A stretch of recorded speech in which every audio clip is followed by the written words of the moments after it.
where it talks about the laboratory having enough competent persons, it says that those people have to have the right education, the right qualifications. They have to have training or retraining as necessary.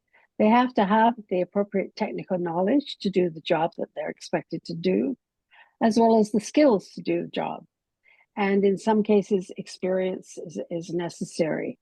So all of those 6 things are part of competence.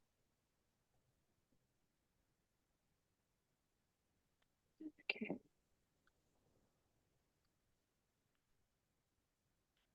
So, sorry, I've got a bar right across my slides. So how do we assess all of that? Well, there's lots of different ways, and the standard gives you some examples, and maybe you have other ones. And I should say, I'm going to pause at this point to say, we do have some frequently asked questions at the end, but if you have questions that come up as we're going through this presentation, please put them in the chat. I believe you can do that. Dima, can they put things in the chat? I hope It so. does. It does. Yeah, I think Yes. now they So can. please put questions in the chat, and we will address those as time permits at the end.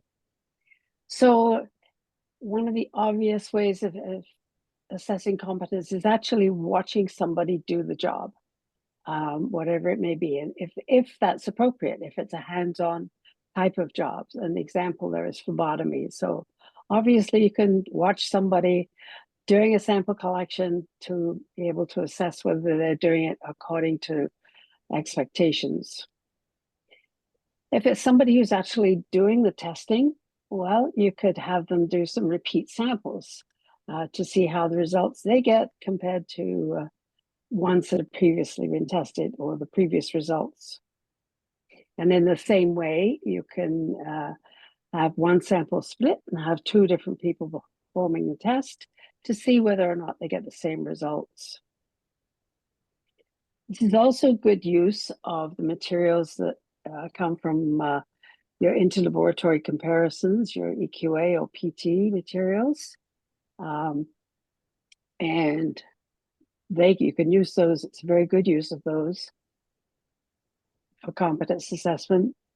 All of those are sort of technical. If you have somebody in an administrative role, and a very important role is transcribing, and sometimes, much as we like automation of lots of things, we still have situations where people have to manually transcribe information from one location into another one.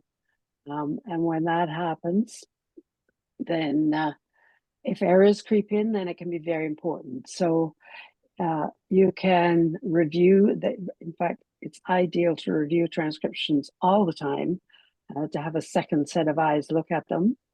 But in doing so, that's also a method of checking competence of the person doing that job. Work records, you can use those to look at how someone is performing. And then there's always the other at the end of the list. Obviously, it depends on what the job is, but obviously the method of competence assessment has to relate directly to the type of job it is. So if it's a technical job, if it's an administrative job? If it's a management job, then it's a little more difficult. And there's lots of different ways suggested for people in management roles how to assess their competence. One of the ones that is quite popular is to do what they call a 360, get feedback from all the people who work around that person, and get feedback there. So when do we do this? Oops, sorry, let's go back one. When are we going to do competence assessment? Well, initially, obviously, when you hire somebody, you're going to look at all of those 6 things that were listed as part of competence. Do they have the right qualifications, the right education, the right experience, etc.? I'm going to say a lot, but probably most positions, when you hire somebody into a new position, there is an introductory or probationary period. 3 months is a very common time frame for that. And at the end of that, that's an opportunity to assess whether or not this person really is doing the job as well as you would have expected or would like them to be doing it. So that's a key stage. And once you get past that, it's much more difficult to justify not hiring that person. Similarly, if you change the position or the responsibilities that that person is filling, then obviously it's going to make a difference, and you need to be sure that having moved into that new role or taking on new responsibilities, that that person is competent to do that. If someone has been away for a period of time for any reason, and if someone's going to say, well, how long how long do they have to be away before you need to reassess their competence coming back? That may depend on the person and it may depend on the job, but probably 6 months is a benchmark to work with. Anything longer than that would definitely require competence assessment. In some positions, it might be less than that. And of course, if you have someone who is struggling with performing the tasks that they're assigned, then you're going to want to do some retraining, and before doing that, you need to have a baseline. So you want to do an assessment of that competence, and that before moving ahead with retraining. And you may also have policies in your organization that say that you have to reassess competence after a certain period. It may be annual, it may be every 2 years. At one time, the previous edition of ISO 15189 did give a fixed period. It said that it should be done at least annually. The 2022 edition does not say that. It's up to the facility and the people in doing the assessments to determine what is a suitable period for doing the assessment. And that's going to vary with the job, obviously.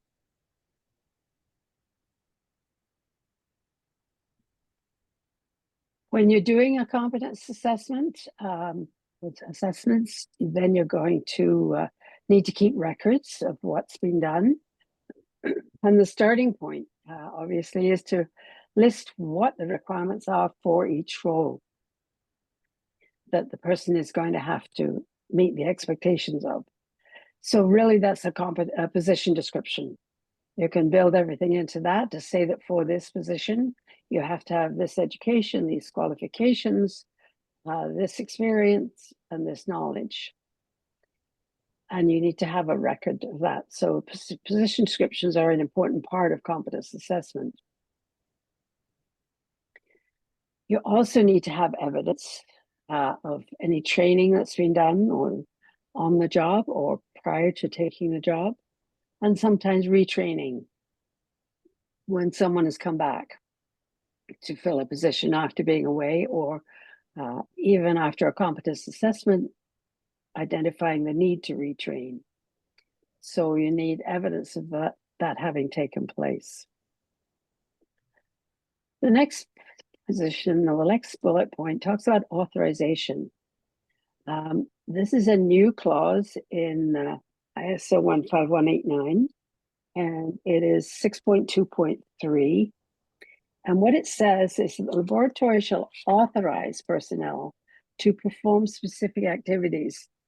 And then it gives 3 examples, and they are just examples because it says including but not limited to. And the examples given are the selection, development, modification, validation, and verification of methods, review, release, and reporting of results, and the use of information systems, and in particular, those who are authorized to access patient data and information, who can enter patient data and results, and who can change data or results. So these, as I say, these are just examples, but it's recognized that not everybody can do all of these things. And the information systems is probably one of the easiest examples. You don't want all staff to have access to all information about patients. It protects confidentiality much more easily if you limit the access to the information that people can view or look at. So that authorization needs to be part of the records kept. And obviously, you're only going to authorize people who are competent to do those functions. Then you have to have, of course, documentation of having done the competence assessment. And that is obviously an important part. And when we talk about documentation, we live in an era of electronics and everything more and more being stored electronically. So that format can be electronic, or it can still be in traditional paper format. In some cases, in smaller facilities that don't have larger electronic systems, paper is still perfectly acceptable. What is important is having those records, having them somewhere that is accessible and readily retrievable. Okay, before I move on and hand it over to Joanne, I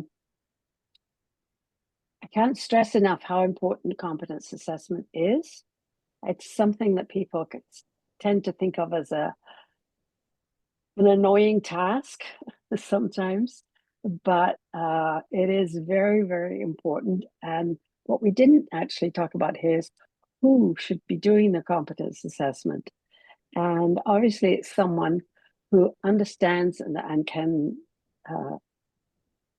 adequately assess the competence of the person performing the task.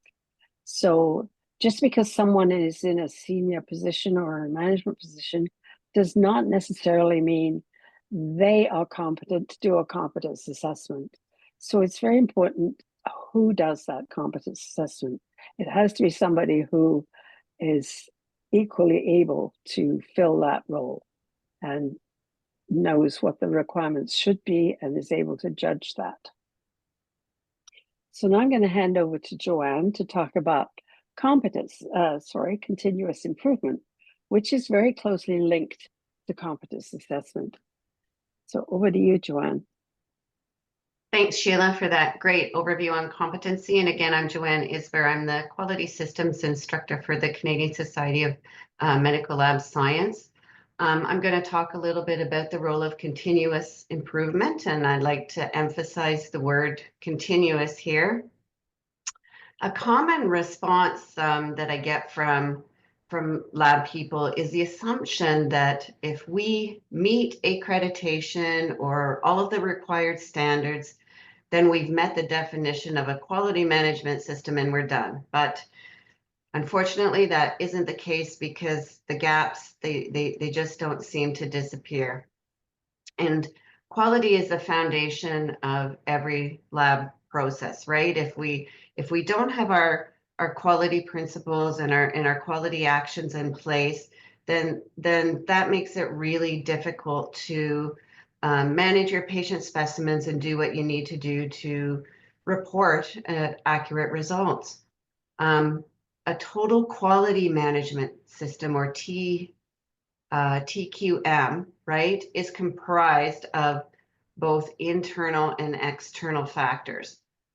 For example, we've got internal factors like staffing shortages and vacancies. We've got workplace culture. We've got how well your team delivers orientation and training, which touches a little bit on what Sheila just spoke about.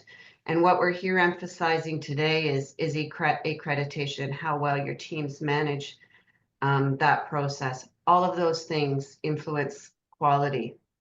And then externally, influential factors include things like our diverse workforce demographic. We've got multiple generations working side by side now. We've got global politics, and we're working in a time when technology is changing faster than we can keep up with. And these internal and external factors evolve. They themselves are always in a continuous state of change. Therefore, right, if these factors are influencing our health system, then it's necessary for labs to continuously readjust practices to stay in alignment with those changes and make sure that we're meeting those ISO standards.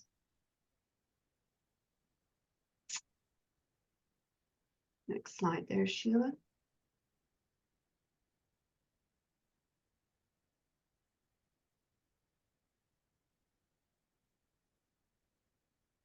Next slide, Sheila.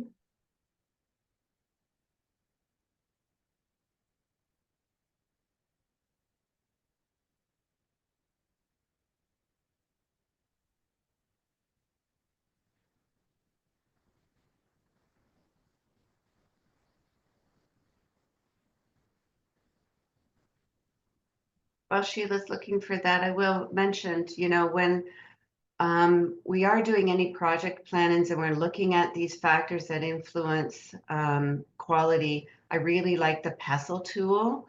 The PESTLE tool makes sure that we kind of focus on all of the different areas and helps us to plan and make sure that we're mitigating risk. So let's look at the definition of continuous improvement. Continuous improvement is a systemic, ongoing process of identifying and implementing incremental changes to processes that increase value by means of efficiency, quality, and enhanced service delivery. Now, continuous improvement relies on many things, but it does have key characteristics related to that definition. So let's look at efficiency and quality. Those are really focused on risk mitigation. And labs may not ever be able to get to zero, but the closer we get to a zero risk, right, the better we are. We want to look at data-driven evidence. We need to look at what's working and what's not working, and then use that evidence to measure the effectiveness of the continuous improvement change. And I'm all about metrics. I believe that without the data, it's really hard to have the documentation because the data is the documentation. And I love that about being able to utilize metrics. And then we've got employee engagement, engaging your staff and keep them as participants in the process. If we bring in our staff into continuous improvement, then we're going to foster that empowerment and employees will have a sense of ownership and accountability. And that's exactly what you want. And then lastly, we've got the customer. And it's really important for the lab to know who your customer is. Who are you providing that service for in your organizations? What do those customers need from your lab? So continuous improvement will enhance that customer experience and create value for you. Next slide.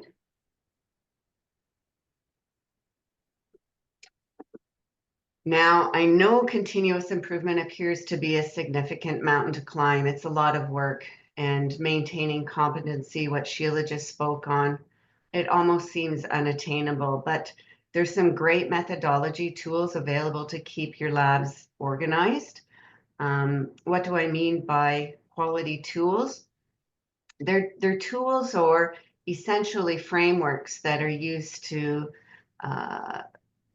endorse systems thinking that enhances processes through ongoing evaluation and adjustment of processes and procedures in your labs. And by doing those adjustments, you're going to strengthen productivity and efficiency.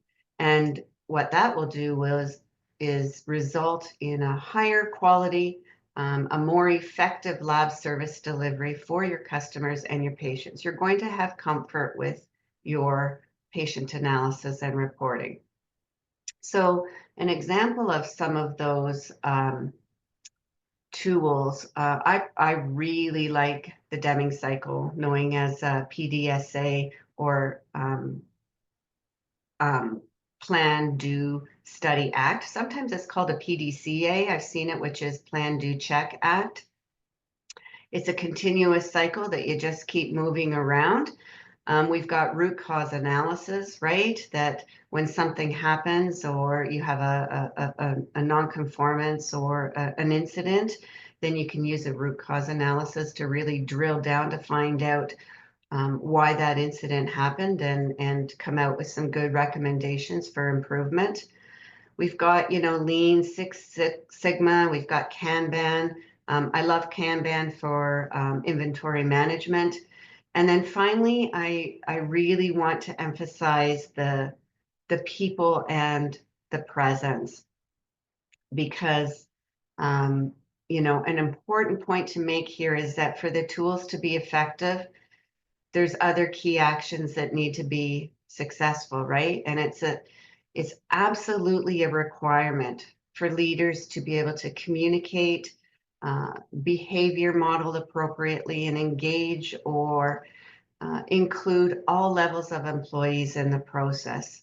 And this means lab staff, other employees, partnerships within the system. They all need to participate in your change plans, provide feedback and input, because how you perform in your lab, remember, has a ripple effect across the system.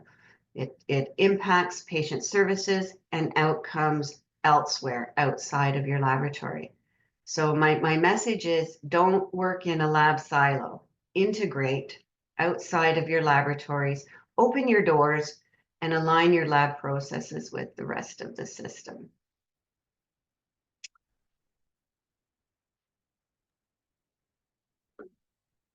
So the ISO standard emphasizes continuous improvement by requiring labs to regularly assess and enhance their quality management system processes and patient customer outcomes. So I know what you're all thinking. Again, this is a lot of work, but I want you to know that your work and your wins are significant, okay? Through incorporating the continuous improvement methodologies, such as your PDSA, you're going to continuously move through a cycle of identifying what's working, what's not working, mapping out your processes and using your key performance indicators as evidence. Then you're going to brainstorm improvement recommendations and solutions. And then you're going to plan out those projects as an integrated team and start to really action them, right? And when you do that, you're ensuring, the continuous improvement. So by following these steps, using these tools, continuous improvement will ensure your labs achieve each one of these wins. And by doing so, you will be in compliance with the ISO 15189-2022 standards. And there's some pretty significant wins here. Next slide.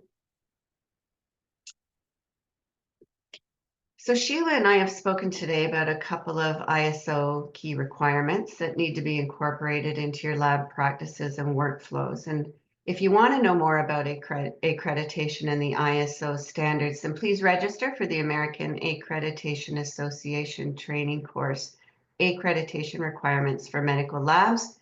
It's being offered to you on May 2nd and 3rd.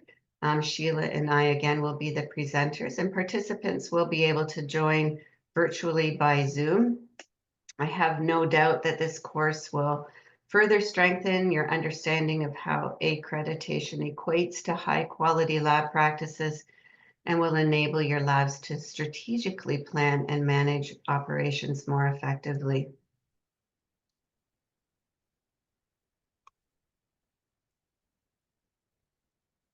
So the course content that will be delivered, we'll talk a little bit about the differences from the 4th edition and the rationale for changes.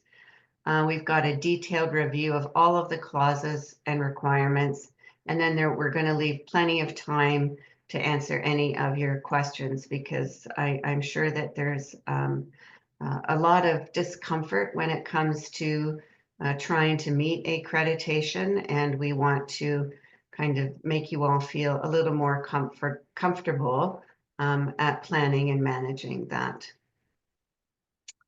Sheila, do you have anything more to add? Sheila, honey, you're on mute. Okay. Yeah, before we go Okay, to the there we go. questions. Okay. Yes, please. I just wanted to add to that, that we did a survey last year asking people what clauses they were having difficulty with understanding the new edition of 15189. And so we have that information, and we know that some of the wording in dated standard can be a little confusing, especially if English isn't your first language. And so we'll sort of emphasize or highlight some of those clauses to help you understand what the standard expects. And of course, we'll drill down into some of the areas that are of particular emphasis in this version of the standard. Joanne's already talked about risk management, and that's a key part of the expectations of this standard. So we'll give you lots of inside information and details about the standard 4th edition, which hard to believe, but it's already, well, it's in its 3rd year now. And at the end of this year, it is now mandatory for everybody to use the new edition. So I think we have a slide here.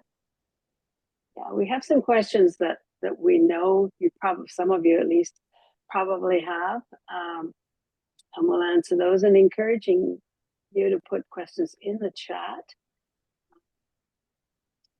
Okay, we do have a few questions in the chat. Let's deal with those first, and we'll come back to the predetermined ones. Let's start with the frequently asked questions first, and then we will answer all of the questions together that they are provided.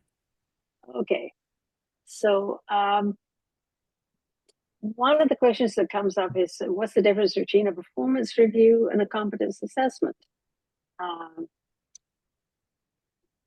The difference, they are similar and they do overlap, but when you're doing a competence assessment, you're focused on the actual job performance day to day. A performance review done well is going to focus on not only the ability of the person to do the job, but also look at the future needs of that person and what they need to grow and develop in that position, and how they might move on to a different position perhaps. So I would say the performance review is in the interest of the individual, whereas competence assessment is in the interest, done in the interest of the organization. Would you agree with that, Joanne? I would. Yeah. We touched already on how often you need to, or at least we talked about the frequency of doing competence assessment. And how often does it need to be assessed?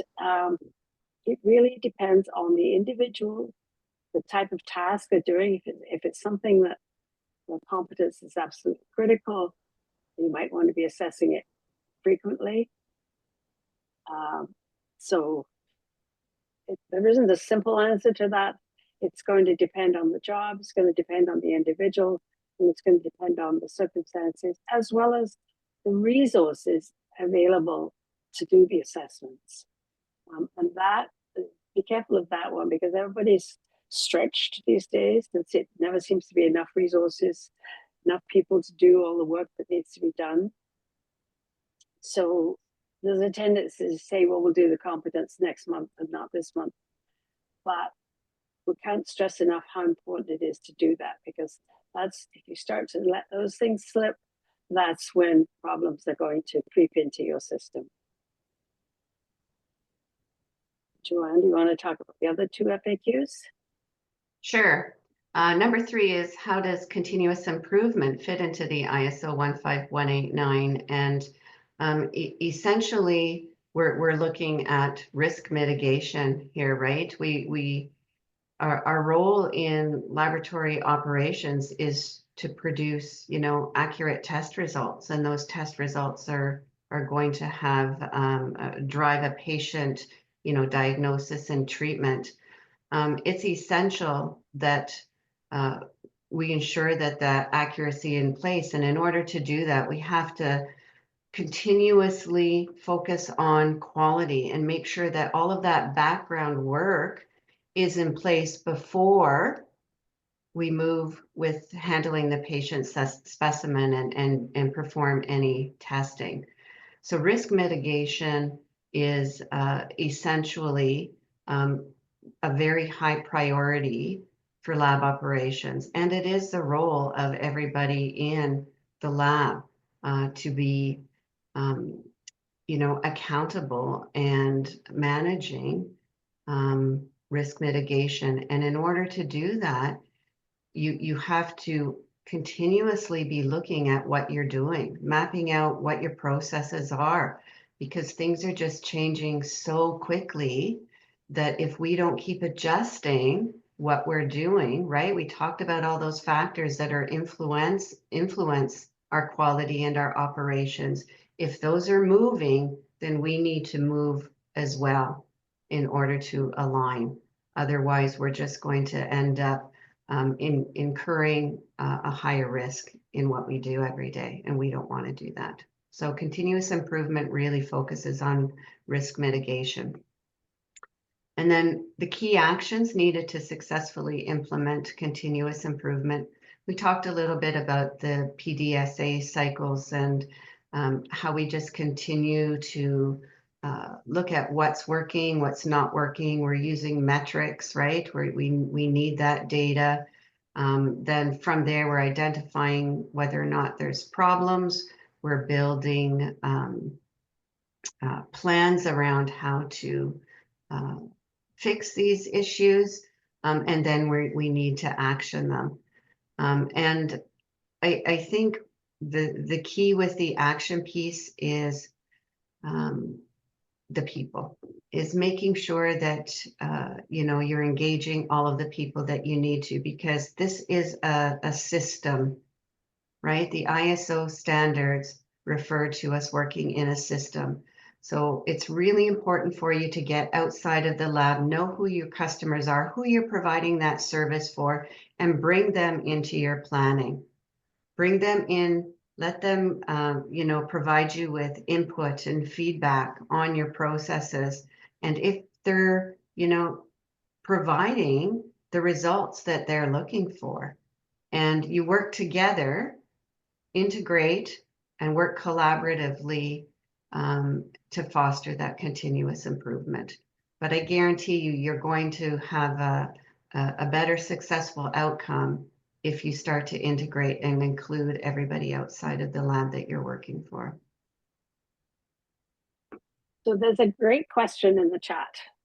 I'll let Dima address the ones about for AAA, but there's one asking about how we will right now move to the questions can I answer?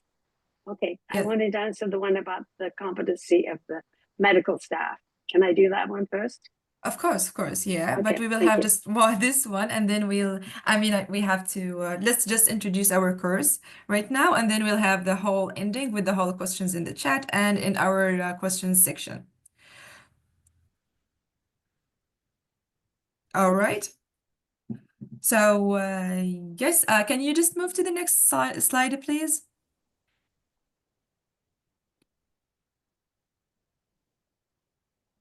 Exactly. So I think this is a proper time for us to share our upcoming course. Yes, it is presented definitely by Sheila and Joanne.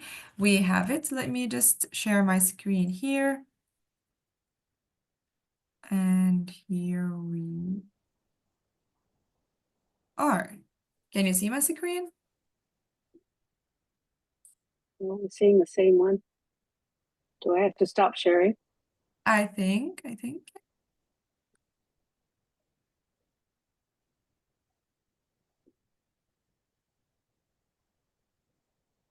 I assume we're seeing your screen now.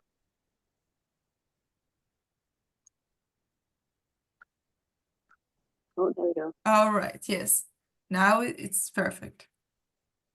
So our upcoming training course, it is on the 2nd and the 3rd of May 2025, and it will be also on Zoom, and the registration fees, it will be $480. So this training course will last for 2 days, and it is detailed, it is rich, and it's full of the valuable information, and I'm sure it will answer all of your inquiries and questions. So here we have I will share with this website with you. Here we have the outcomes, and we have our amazing trainers and speakers. And what's special about this course that it will provide a verified training certificate by AAA, as you can see it here right now. This course will have as you can see here, the highlights here, the comprehensive curriculum, the interactive learning, the flexible learning options, and so much more. And this is for everyone who should know, am I suitable for this course or not, and what are the reasons for this. So this is the form that you should fill, and we can get it. We will get back to you, and we'll get you to know the whole registration processes and the enrollment confirmation. What is most special about this course is that it has a really amazing certificate. Once you succeed in this certificate will have a unique URL code, and it will be verified through the dedicated verification feature available on AAA platform, and it will be added to AAA directory of competent personnel. So with this, everyone will have the option to securely share their achievement with others using here this link. This is just an example. So it's my role here to share with you the link of this training course. I would like to add something. Yes, please. I think you know, from my observations, there's a lot of you know, interest in wanting to know what that evidence looks like, right? How do you find the evidence to meet the standards? And I think if you sign up for the program on ISO, if you become more comfortable and understand what the standards are and you know what they mean, then it's going to make it a lot easier for you to identify what evidence that you need from your organizations to meet those standards and become compliant. So I think there's some value in really drilling down to the standards and understanding them, because if you understand what they mean, then the evidence will become very clear for you. Thanks, Joanne. Yes, if you want definitely. evidence of our credibility to talk about the standard, and Joanne has gone through accreditation in her group of laboratories more than one time now, so she knows it very well. Also, I was part of the team and the project leader for the revision process, so I've had a lot of experience understanding the standard and why it's written the way it is. And it's believe me, it's very hard to use wording that can be translated into multiple languages. So we tried always to be very clear in the language that was used, but we hope we succeeded. And we look forward to joining some of you joining us in the beginning of May for the course, and we'll drill down in depth into the specifics of ISO 15189 2022 medical laboratories requirements for quality and competence. Like, remember the title, not just the number. Thank you, Dima. Thank you. Thank you. Thank you all for your efforts, and thank you for your time. Thank you everyone for attended and participated and interacted. We're really looking forward to meeting you in May, hopefully. And yes, I wish you all a really lovely day, lovely morning, lovely evening, whatever. So see you soon in our next event, and I wish you a really great day and great time. Thank you all. Bye bye. Bye, everyone. Bye.